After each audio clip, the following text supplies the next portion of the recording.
Hello, and welcome to another episode of Enter the Boardroom with Nurole, the business podcast that brings the boardroom to you. I'm your host, Oliver Cummings, CEO of Nurole, the board search specialist and market leader, bringing science to the art of board hiring. Before we get into the interview, I want to let you know about the Nurole board community. One of my favourite elements is the Nurole Mastermind, a safe haven for board members to discuss challenges and opportunities with peers. As an observer, I've been struck by how valuable it is to just listen to these discussions, which often make me more aware of my own blind spots as a board member. It was this realisation that catalysed the launch of the Nurole Board Community Discussion Forum, where members can seek advice and share experiences on pressing challenges and opportunities openly or anonymously. I always loved the idea of being able to tap into the hive mind of the Nurole board community and get its best thinking, of tapping into its network to open stubbornly closed doors. Well, now you can. Recent popular discussions include how to reconcile CEO board differences about a chair candidate. How do I manage conflicts of interest as I go plural? What can I do to get our new CEO up and running as quickly as possible? And how to be a good investor director. If you want to know what's top of mind for your board colleagues, or get help with a challenge you're wrestling with, or open a door for you or one of your boards at the click of a button, you can try the community for free for 30 days. As well as discussion threads, you'll benefit from smart online networking, one-to-one career guidance with our headhunters, third-party board roles, mastermind groups, and Q&As with senior board members. Head to community.nurole.com to find out more. Today's guest, Lord Charles Allen, Baron Allen of Kensington, CBE, is Chair of Moelis Co, a global investment bank, Balfour Beatty Plc, an international infrastructure company, Global Media and Entertainment Group, the largest commercial radio, digital and outdoor group in the UK, THG, an e-commerce retailer, and the Invictus Games, an international sporting event for wounded, injured and sick veterans. Formerly, he was non-executive director at Tesco and Virgin Media, senior advisor at Goldman Sachs, and CEO at Compass Group and ITV. Lord Allen was also Vice Chair of the London 2012 bid and served on the London Organising Committee for the Olympic and Paralympic Games. A former chair of the UK Labour Party, he sits on the House of Lords Select Committee for Industry and Regulators. Charles, a huge welcome and thank you so much for joining us today. Thank you, Ollie. Good to see you again. Charles, I'd like to dive straight in with a discussion around the CEO-chair relationship. As part of the Nurole community, we run these online mastermind groups for chairs who can bring issues they're wrestling with and benefit from the experience and wisdom of their peers. And one of the topics that commonly comes up is this CEO-chair relationship. I'm curious to hear, what have you learned as a CEO and a NED from the chairs you've worked with that you use now as a chair yourself? I think the chair-CEO role is the most important role in the board. And that requires clarity on what the chair does and what the chief exec does. And put simply, the chair leads the board and the chief exec leads the company. And where I've seen it go badly wrong is when you've got chairs who really want to be chief execs and there's real confusion. So I think it's really important. And the other thing to avoid is going into an organisation, exactly as I said, where the chair really wants to be the chief exec and starts acting like the chief exec. There's real confusion. I was a FTSE 50 chief exec for 15 years. I got the T-shirt and I knew at that point in time I didn't want to be a chief exec. I wanted to do other things. I wanted to do boards. I wanted to do charity. I wanted to do other things. And that was age 50. I was CEO of 50 company, age 35. I did it for 15 years, got the T-shirt. And basically I wanted to do something else. And then I had to learn about how do you become a chair, as well as understanding what the role is of the chief executive. But that clarity is really important. Bring that to life with any examples of specific things that specific chairs, not necessarily naming them, did that you really liked and took into your own role? Yeah, I mean, I worked with a guy called Jerry Robinson. So Jerry Robinson sadly passed away a couple of years ago, and he was my chairman at Granada when Granada was a group, motorway services, through television, whatever. And he strangely in those days, he was the chief executive who became the chair. And I know that's not acceptable now, but actually he absolutely knew that he didn't want to be the chief exec, and he knew I was the chief exec. So that was a great example. And Jerry said, as chair, I will make 5 decisions a year. That's all. You will be running the business, and I will hold you to account. And that was a perfect scenario. I won't name the other chair that I worked with, but actually he would get in some ways too involved in the business. He would go out and about in the company, and I would be saying, this all has to be painted blue, and he would tell me to paint it red. It was a nightmare because he was confused or didn't really understand the role of the chair, chief exec. And when things get tough, you want strong chairs and strong boards, because sometimes the chief exec, you think, we'll have a few patsies on the board and that'll be good. I can assure you that you never, ever want that. You want strong non-exec directors who will be there to challenge but support. And I talk about cheer and challenge in equal measure. I want my non-execs to cheer my management teams, but equally I want them to challenge. You gain the right to challenge if you also cheer. Otherwise, the role of the chairman then becomes scraping the chief exec off the ceiling when somebody's been picking away at something and they don't let go of it. So I think it's about understanding the role of the chair, the chief exec, the executive directors, and the non-exec directors. And that's a key part of the chairman's role, to make sure people are really clear on what position you're playing in. You touched on one already there, but are there other behaviours that you experienced as a CEO and NED from your chairs that you now avoid as a chair? I think what drives me up the wall is board members who feel they have to ask the same question as somebody just asked. They feel as if they have to be heard. And almost the role of chair is to be the conductor. There's somebody who's always on the drums and they're a bit noisy. And there's somebody who's on the flute who doesn't play very much, but actually they're very important. So I see the role as chair as the conductor to actually get that happening and get that working well together. The other thing is, in the old days, you used to be able to tell whether the board had read the papers because you could see they'd written it or whatever. The problem with iPads and computers now is you can't quite do that. But I challenge the board. I'd like to take my board papers as read. I don't want to go through death by PowerPoint from management. You're allowed 5 slides with 5 points each slide, maximum. And I want it to be much more of a dialogue, not a monologue from management. So there's some ways to play the game that I think then become much more effective, and you enjoy it more because actually it's discursive rather than death by PowerPoint. Really interesting. One of the things, we have these masterminds dedicated to chairs.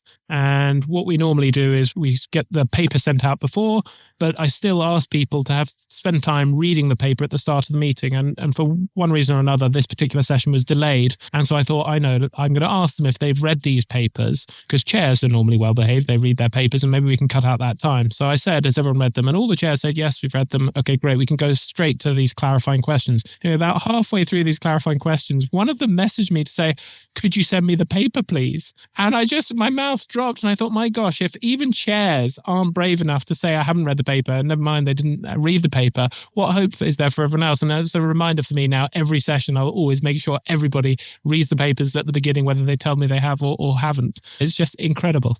Yeah, I think it's a really good point, because everybody says, and the other thing is that sometimes papers come late, so that there can be reasons, but actually you need to have read the papers, and I want you to have the questions in advance. I don't want you saying, Ollie asked that, I'll ask the same question. Yeah, I want you to come with the questions or the points you want to raise to the meeting. And often I'll throw it open to them. I won't actually have a presentation. I'll say, Ollie, do you want to comment on this? Or Mary, you got a view on this? And that keeps people on their toes a little bit. So I want to move on to talk a bit about CEO succession. And the more I've thought about this, and the more of these sort of podcast discussions I've had, a couple recently with Stuart Roden and Roger Martin, it's really become clear to me that the number one responsibility of the chair and the board collectively, but particularly the chair, is to get the CEO. I'm really interested to hear, what have been your most challenging experiences with hiring and firing CEOs as a chair? I think for me, it's about starting the process early. It's having an honest dialogue with the incumbent chief exec or whatever. They may be coming to retirement, or they may have been great at one point in time. I had a chief exec who was an amazing entrepreneur, but actually wasn't a great chief exec. So I was able to then change the role. I was chairman. He then became president, and I brought in a professional chief exec, and he was very comfortable with that because that wasn't his bag. So you need to look at each individual case on its merits. But I think the key point is starting early. The other thing to look out for is if you've got a very strong chief executive, then effectively they're maybe not the best people at bringing the rest of the team through, because they're oak tree-like in that process. And that's something where you really need to work hard with the chief exec to make sure there's real succession, real internal succession. So I think that internal succession is really important. And I very much see that as the role of the chair of the company. But often I'm chairman of the nominations committee, and I make sure that succession, internal succession, is key what I also do with the support of the chief exec, I see the Exco and Exco -1 in each of our companies every 2 or 3 months. It's a coffee with me and just pick up on things. And if you have the confidence of the chief exec, they see the benefit of that. If you have a more nervous chief exec, they might get a bit worried. And I keep saying, I don't know running the day-to-day, but it's really helpful. And I call it rattling around. And in addition to that, go out and about and see people in situ. Go and see the operations. Go to the M25 if you're Balfour Beatty. Go to our distribution centre. Go to the studios if you're in media. And that really is incredibly helpful because you see it in a 360 way in terms of people's skills, experience, and you just chat to people and pick up on things. How do you evaluate an incumbent CEO's suitability? It comes up a lot in these masterminds, people wrestling with, oh, they're doing a good job, but are they right? Are they going to be right for this next phase?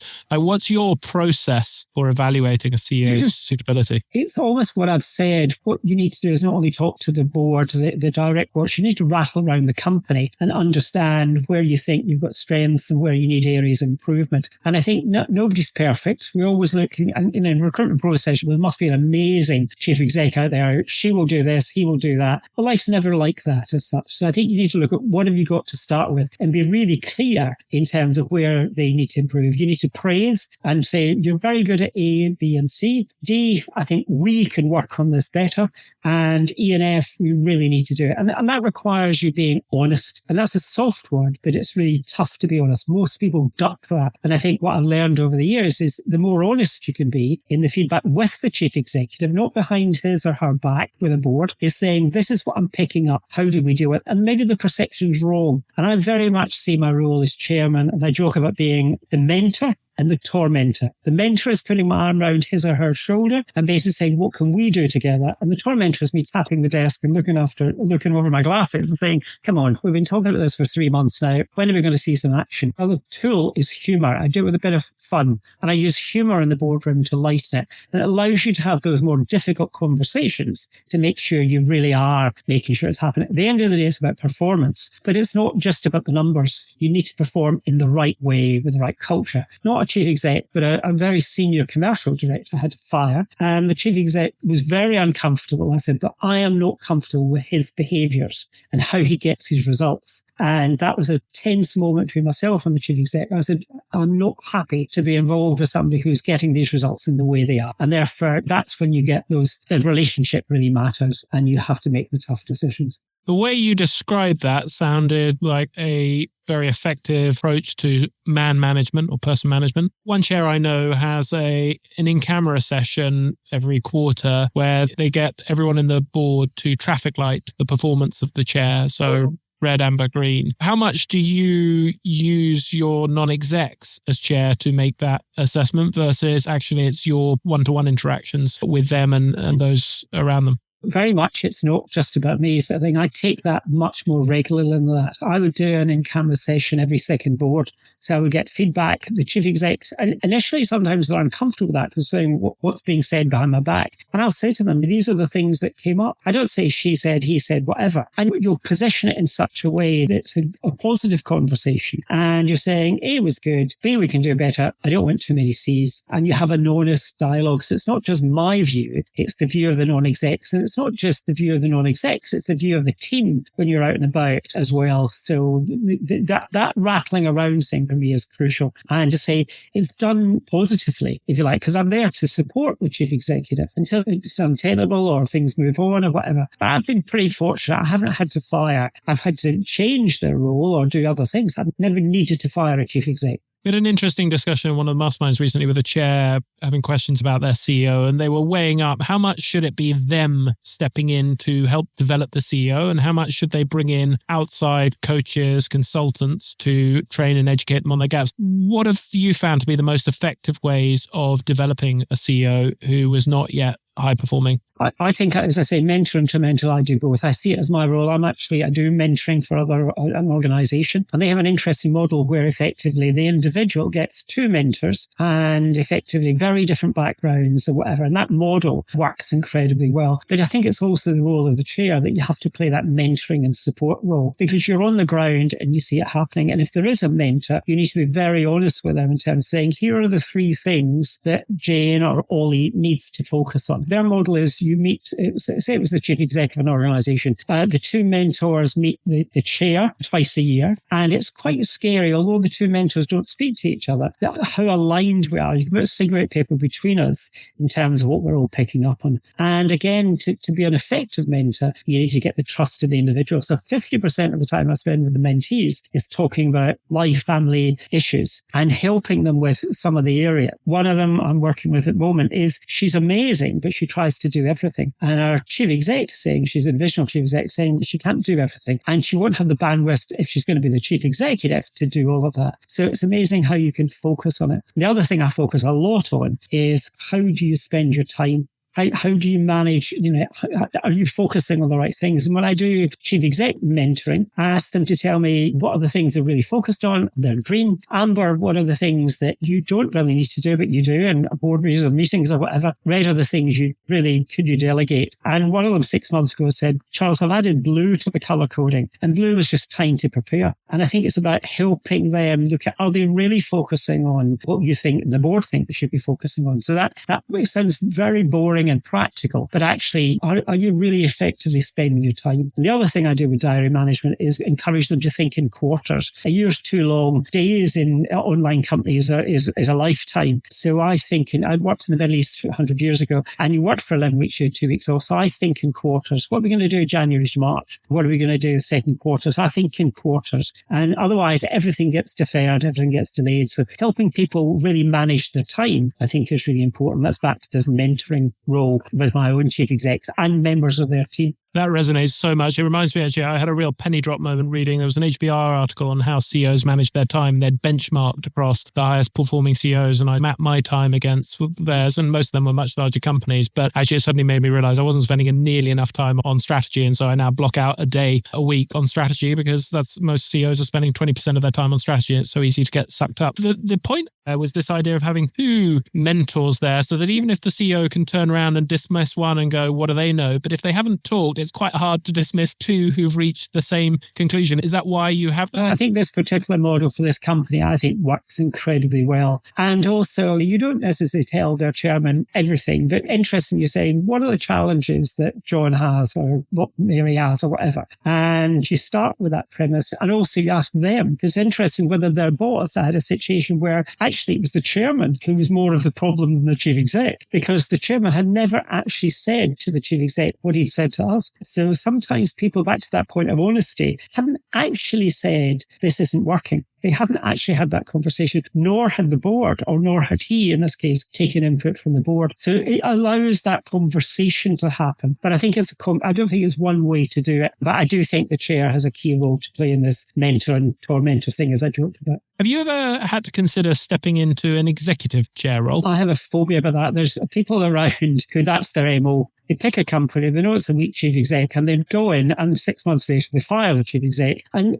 seemingly, they obviously don't use Nurole. Seemingly takes them 2 years to find a good chief exec. Meanwhile, they become executive chair and they'll be taking the salary. I absolutely abhor that. That's not the role. If it was an emergency, God forbid anything happened, then you need to be available. I did that once, and that was an emergency. It was EMI Music. I became executive chair, but that was for a very short period of time when it was going through real financial difficulties and there was nobody else to take it, and I had to find financing. It was owned by private equity. So you need to do it in extremis. I don't think that's the best MO, because what it does do is makes the chief exec nervous, and the boss, his chairman, wants his job or her job. We had a mastermind with a chair who was debating exactly this. They were debating whether they should train up the existing CEO who they felt was just not there, or they felt like they were being pulled in by the stakeholders to take the executive role. Apart from an emergency, can you ever see a situation where it would be the right thing to do? Or why do you think the chair should remain non-executive? I think because they're two different roles, as I said from the beginning. I think if you blur, that's not great. But as an extremist, you might need to do it. There'll be situations where the shareholders may put the private equity, the private company may put the chair under inordinate pressure to do that, to actually make a move. And I think you need to, with your board colleagues, make a decision of, do we want to really try and make this work? Or have we got to a point where we're not going to make this work? And I think once you've made those decisions, that the actions follow from that. That's why, but things don't have happen overnight. The big mistake I've made in an executive career is not making those tough decisions early enough. Because I like Ollie, I think he's a really good person. I think he's got potential, but that never seems to come through. And then you're 6 months into it, you're 9 months into it, a year into it, and you've not made the decision. So it's easier for the chair then to say, come on, that person in your team simply isn't going to make it. When are we going to make a tough decision on it? And it's easier when you're one step removed, because nobody wakes up. I didn't wake up this morning, I'll get and fire thousands of people in my various companies. And you don't want to do that. But I think sometimes it's the right thing. And often when I have done it, a number of the people that I fired over the years basically became friends because they knew they weren't performing. They weren't in the right job. And that honest dialogue was better. And I've got some more recently where once they know they're going, they actually end up doing a better job. It's really quite a strange thing because the pressure's off and they become themselves, they become authentic and they can do better. But because the pressure was so much, that precludes them from really delivering. Reminds me of a coach I worked with who challenged me when I first started in the CEO role and said, how many people have you fired where you've been too early? I thought, how do you know that you're pushing far enough? Do you think as a chair, you've got better at that of not being late with those firing decisions versus you said as a CEO, you were too late? Or do you think you still are on the side of being too late as a chair? I think I'm improved in that area. I think you have to have milestones. So actually said, if you're saying it's 3 months, 6 months, I need to see this being delivered. And that can be change of attitude, change of culture. The numbers performance is a different issue because actually you can see it's very obvious. But does he or she get followership? Is that team going to be behind them when things get tough? And I say, having done it over many years, you just realize that it's better. The strange thing is people say, my God, why did it take so long? Colleagues say, my goodness, you put up with that for so long. Why? Because everybody knows. And if you rattle around, as I said earlier, you'll pick that up. Colleagues won't be inappropriate, but you'll know whether it's working or not. And you have to then say, okay, 2 options. Here's what you need to do to deliver, or we need to be thinking of a different option. What have you learned about assessing a prospective new CEO that wasn't obvious to you when you first started? I think the interview process is a particularly false process. You're on your best behavior, they're on their best behavior, and everybody's presenting it's all wonderful. And then you compare it to what you've got and you think, oh, that'll be amazing. I think you just need to put a lot of time into it and you need to use your other colleagues to get them in. I would have multiple sessions, both personally and with colleagues, just to get them to maybe 2 at a time, non-exec and a potential chief exec, just to get different people's perspectives. The other thing I like to do is if you get to last 2 or 3, is I want to travel with them. I want to be in the back of a car. I want to be in a plane. I want to be whatever. And sometimes what I've done is say, I want to meet the partner. Let's have dinner. Just because you see people in different lights. And often we've done things like they bring the family and they come for a barbecue. Just how to see people in different environments, because it's quite tough to keep that mask up. And I found that to be personally very helpful when you're making and the biggest decision the chair makes with his board or her board is that appointment, as you said, when we started the conversation. So when you look back at all the sort of CEO succession planning you've done, what have been your biggest mistakes? I think I touched on it briefly earlier, not starting it early enough, because particularly when people are doing a good job, whether they're coming up to retirement or whatever. And the other thing is the chief execs themselves, then if they're coming up to retirement, they don't want to make tough decisions about their own team. So effectively, really need to have an early discussion with the chief exec in terms of what he or she wants to do and manage it professionally. And I've just done it in one of my companies where effectively we started the process, we've just announced it, and we started the process 2.5 years ago with the chief exec, with this private company. And that's worked incredibly well because there was a lot of openness, a lot of honesty in relation to what do we want to try and achieve here. And so I think it's built in sufficient time. Why aren't you starting it on day one, the day they're appointed? I suppose you do that anyway, but then you need to make a decision. The day they come in, then you're going assessment, but you're not necessarily going to do succession immediately. Because if you think about it, you brought a chief exec in, it'll take them a year to get their feet under the table at least. The second year, you'll start to see it hopefully coming through in the third year. And then you can do a proper assessment because they need to understand the business and you need to understand them. So it takes a period of time. Although I say move quickly, you don't want to knee-jerk And you need to build in time to develop them if you think if that's the appropriate course of action. And you need to get your board aligned on that. What's the worst of all is you've got a board of 6 people. 3 think he or she has to go, and 3 think they're very good. And no, you won't be aligned. So how do you get some consensus in the boardroom about how do we want to play this out with the chief exec and or members of his board? It's not just the chief exec, it's the CFO and other executive board members, including their exco. And that's why I encourage the chief exec to bring the exco. I want to see the exco perform in the boardroom and take us through their businesses. Charles, time is flying, but before we go to the lightning round, I want to quickly pick your brains on how you go about picking a chair role. This was a question that recently came up in our community forum where members can ask questions anonymously to the Nurole community. The question was around how do you go about doing due diligence on a prospective chair role? What have you learned that you didn't know at the start of your chair career? And I think I see it in 2 ways. There's this dating part of it where you're putting yourself forward and you're selling yourself. You're a burst salesperson and you're selling yourself. There's a point there where it flips and you then need to say, okay, what do I need to know more about this company? And that's spending time with the chairman, it's spending time with the chief exec, it's spending time with the CFO, it's spending time with the board as much as you can and glean as much information as possible. It's spending time with the auditors. So that you actually have a session with the auditors. You want to understand what's there. Because the worst of all worlds is for them, and you go and you think, what I've inherited isn't what I thought I was getting.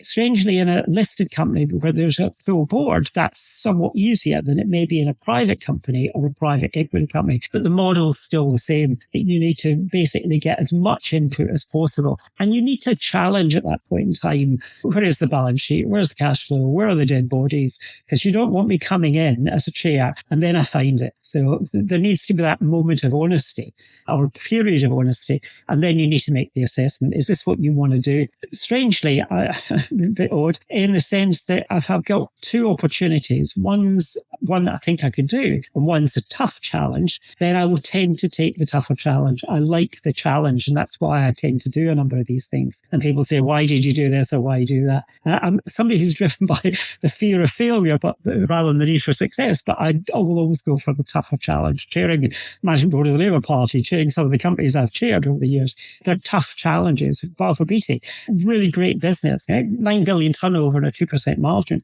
is a tough gig, but really enjoy that challenge. So basically make sure you're up for it and you know what you're getting into. Is there anything different about an organization where you have a founder CEO? You've worked with some very, I don't know if headstrong is the right way to think about it, but creative individuals. How does that process vary when you've got that sort of dynamic at work? I think if they're still a major shareholder, it's quite difficult. The one company I mentioned earlier, he and his wife owned the business. So you had to then transition into a different role. But it's about that honesty. It's about the relationship as such. And very often we're all dealing with a private equity or listed, very strong individuals. But it goes back to where we started the conversation.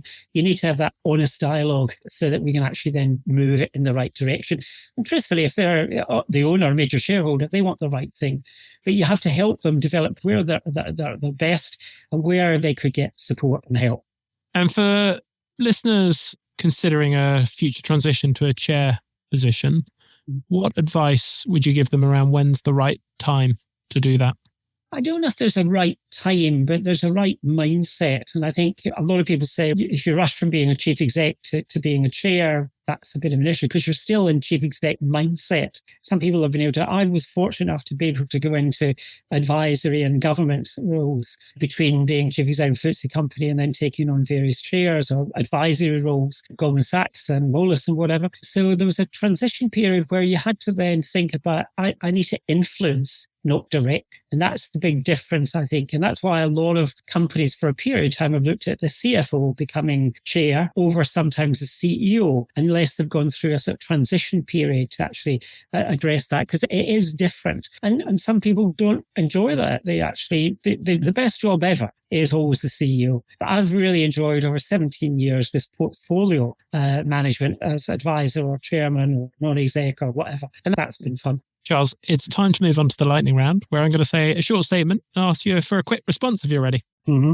Best book every board member should read? I'm dyslexic, so I don't read much. I think it was one that I read quite recently before my eyes, How Big Things Get Done. And the reason I read that was I really wanted to understand, going into Balfour Beatty, is a multi-billion-pound contract. So what's different about big things getting done? And that's a good book. I think it's Bent Lyberg that wrote it. And he gives very good practical examples in terms of things like the iPod was created by one person and launched in 11 months. And some of the simple things he talked about was plan slowly and act fast. And sometimes we do the opposite. Think from right to left. Think of where you want to get to and work back. There was a couple of things there that just simple things that resonated. My partner basically is a Lego fanatic. So basically he talked about finding your Lego because big things are built from small pieces. And that really, really resonated. So those would be a couple of things that I remember from the book. But it was just simple things that you think, I can remember that as such. Boardroom behaviour that irritates you most? I think I've touched on that. People repeating each other. It just drives me up the bloody wall. The question did ask, as you manage AGMs as a chair, you have to realise that you're probably going to get the same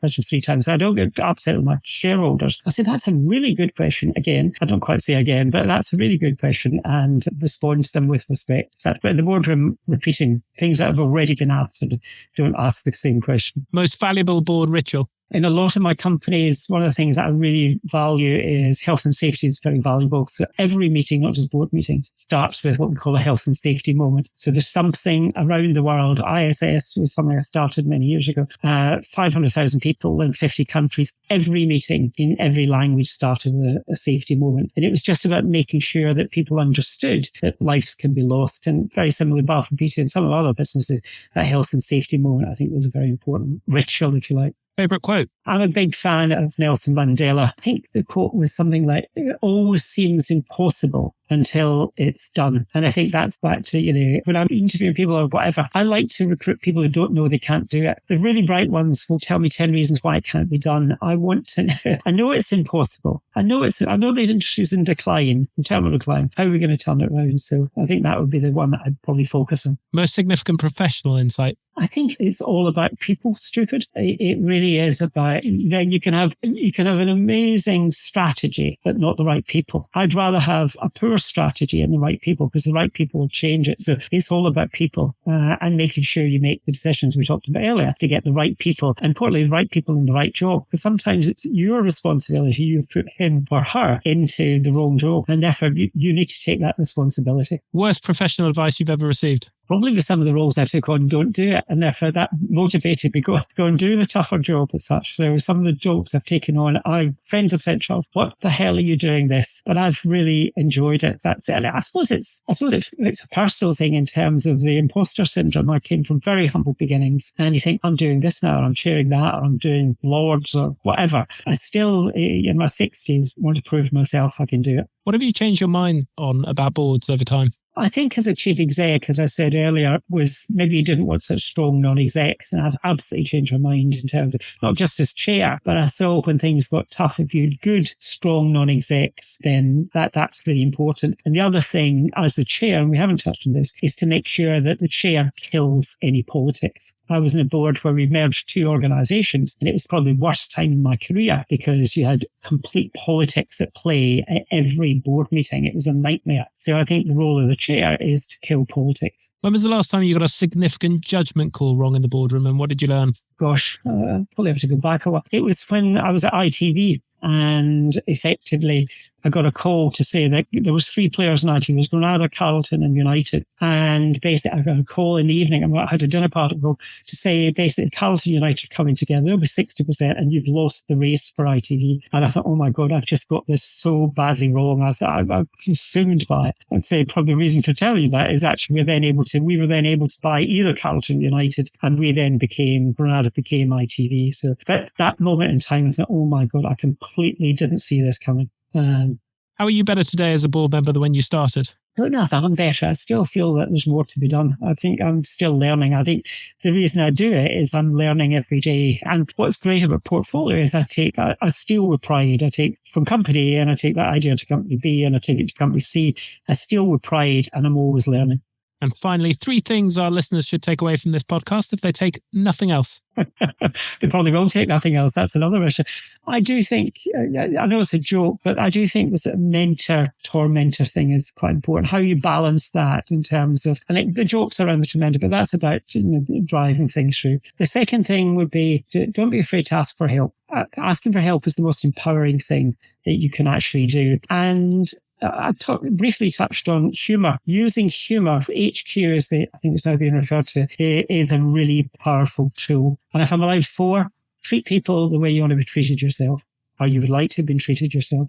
Charles, we're going to move on to the questions, which I can see have been coming in and I can see been voted on. If you haven't got your question in or you haven't been voting them in, please upvote those you most want to hear. I'm going to start with the number 1 vote there, a question from Eddie Norton, which is a question on balancing board. How do you balance the board between long-tenured NEDs and fresh or prospective NEDs, where this could be their first board role? It seems many chairs tend to be cautious in taking a risk on first-time NEDs, preferring those with existing experience. I think it's really important that you bring people on board. I think 2 things, both with pacing. One of the problems I've had sometimes is maybe a new company was created, as it was in one of the companies I currently chair, and therefore they all came on more or less at the same time. So in terms of tenure is important, but recognizing that effectively you want people that are going to be there 3, 6, 9 years, and it's not automatic. And then I think you can afford to then bring people in who've never done it before. But what you want is, I want people who are inquisitive. And if you look at the businesses I'm in, then I want people who don't necessarily need to have the board experience, but I do need them to understand. And I don't just see them in the digital space, bring different experience. I want them to be challenging, inquisitive, curious is important. But then also having done their homework. I interviewed somebody quite recently who clearly hadn't even looked at a website. So I want them to actually come and challenge me. And particularly as a new NED, then do your homework. Literally understand what are the challenges for the business and go beyond what's on the website as well. Yeah, I'm always an advocate of that Fisher scuttlebutt, talking to suppliers, competitors, disgruntled former employees to just get a different perspective. Yeah. Emma Fitzgerald has got the next most upvoted question, which is, what's the most challenging board dynamic you faced in a meeting and how did you navigate it in the moment? I think when you've got 2, there'll be a number of examples, but when you've got 2 non-execs who have completely diametric views on something, and it's how do you diffuse it? How do you take on board what they're saying and their point of view, and how do you diffuse it?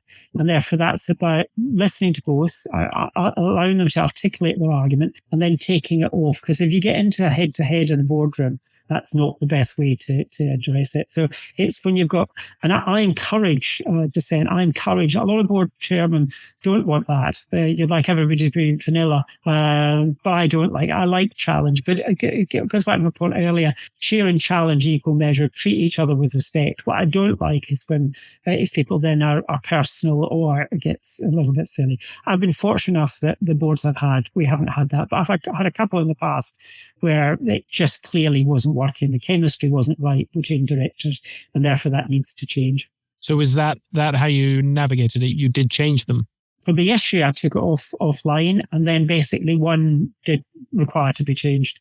And if I take an example, I chaired a very big charity, and nobody had really defined what the role of the non-execs were. And that was probably one of the most political things I've been involved with, even more so than the Labour Party, believe it or not. The charity world, people think, oh, it's a soft option, go and run a charity, chair a charity. That was a tough gig. So go back to your due diligence, be very careful that you get the right charity and you understand that. I had to then make fairly significant changes there because people weren't clear on what their role was as a non-exec. Next most upvoted question comes from Royce Donnelly. What makes an outstanding CEO today beyond delivering and over-delivering the business results? For me, it's basically getting that followership. Right up there would be, I differentiate followership from leadership, but basically, will the team, will the company, will the clients, whatever. Followership isn't just people in the organization. Followership is taking clients with you. Will we get followership? And if you've got somebody who's got the skills, the knowledge, skill, experience, and communication skills, and the emotional intelligence, and the HQ, as I said, humor, to take people with them, that's to be as important as the technical skills. I think you can draft on technical skills or industry. So I'm a great believer that you don't need to have been in banking all your life. You don't need to have been in hospitality all your life. If you can manage people, you can lead people and get followership. That's the most important skill. Which I guess goes back to what you were talking about about earlier around seeing the full 360 picture of them, that family connection, that social environment traveling with them. Yeah. Next most upvoted question comes from Bhavin Shah. Do you have to adapt your chairing style depending on the company, whether it's PLC, owner-owned, charity, etc.? Yeah, I think you do. You have to adapt. There will be similarities, but there will be differences. As we talked about, founder owners, private equity, listed companies, little charities, government departments, some differences. The majority, 80% will probably be the same, but understanding the individuals and understanding when to push and when to pull back. And one of the things my chairman, Jerry Robinson, did brilliantly is Jerry never needed to criticize me, ever. And in the years, 15 years we worked together, he never, because he knew I was my biggest critic. And therefore, knowing how to motivate people to do the right thing is a key. Next question comes from Mary Frankia. How is the role of the chair navigating sustainability governance, driving forward sustainability initiatives, effectively fostering collaboration and aligning board dynamics with organizational sustainability goals?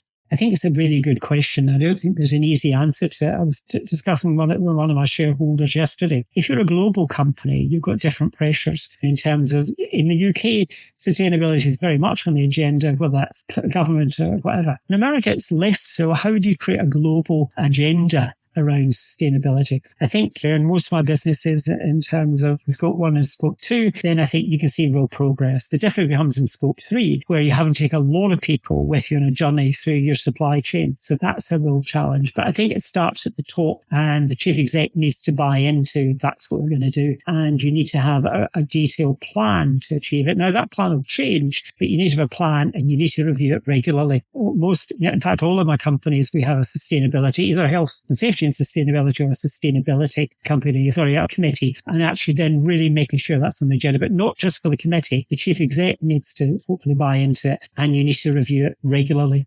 There's one cool question that got submitted from the community before the call that I was reminded I should be asking you from David. Are there any non-executive chairman roles you've regretted taking, and why? What would the learnings be? Now, the honest answer is no. There'll be moments where I thought, oh God, why have I done this? But if nothing else, I'm an old goat in that sense. I'm a Capricorn, so I stick with it and manage through it as such. So there has nothing, I've not moved on other than retiring. I've not thought, oh gosh, why did I do that? So I think, but I'm sure there were moments where a number of them I thought, God, why did I take this one on board? But no, overall, I've enjoyed it. I enjoy the challenge. As I said earlier, it's the challenge of it. If it was easy, I wouldn't enjoy it. I'd get bored. And therefore, I've deliberately, when I've chosen what I want to do, I know it's going to be a challenge. And therefore, that's the fun bit of it. Question from Rachel. Does the chair have personal accountability for organizational performance, ESG performance, and culture? The CEO could lose their job, remuneration, and reputation. What's the skin in the game for a board chair?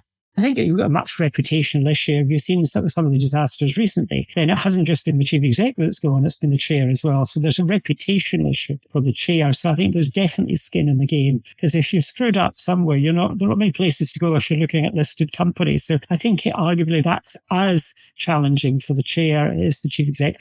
I think there is skin in the game from a reputational. I don't just mean personal reputation, but in terms of the culture is a good question. I think the chair has a key role to play with the chief exec and the board, the culture of the organisation. When things have gone wrong, something's smelly in the culture. And that's why you want to rattle around and understand, are we doing the right thing? Are we doing the wrong thing? If you're not going to be found out doing something, do they do the right thing or the wrong thing? So there's a key role for the board to actually then understand whether people do the right thing. Interesting discussion going on around compensation of boards at the moment. You've worked across both private equity and listed boards as well as pro bono boards. What do you think the best compensation model is for a chair?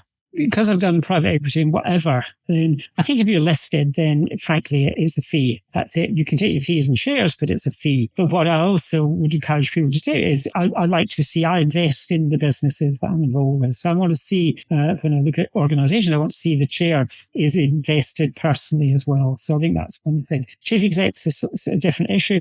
I want them to make good, serious money if they're doing well, and I want to make much less serious money when they're not. And that's the tough decision that the chair has to address. And in one organisation I was in, we had a weak chair, who was a non-exec director, and he didn't challenge the chief exec enough. And basically, they just wanted to pay more and more. And I was the chairman of the remuneration committee, and I wasn't up for that. Saying I have absolutely no problem in making X million if we're doing well, but they don't make X million if we're not doing well. I think you've covered that question on who's responsible for setting the culture. Charles, this has been a particularly special episode for me. You were the first chair I ever met. I remember walking into the room fresh out of university in my first job as a private equity analyst, and you were the only person in the room when I got there. I remember you introduced yourself to me as Charles, the new chair, and I responded by introducing myself as Ollie, and I'm just the analyst. And you quickly reprimanded me saying, Ollie, if I were to introduce myself to you as just the analyst, how are you going to engage with me? But if I introduce myself to you as the analyst who's going to play a critical role in determining the success of this investment, how are you going to engage with me? It was such a wonderful lesson about how the importance of self-framing can change how you're perceived, and it's stuck with me almost 20 years later. And I think the story is also symptomatic of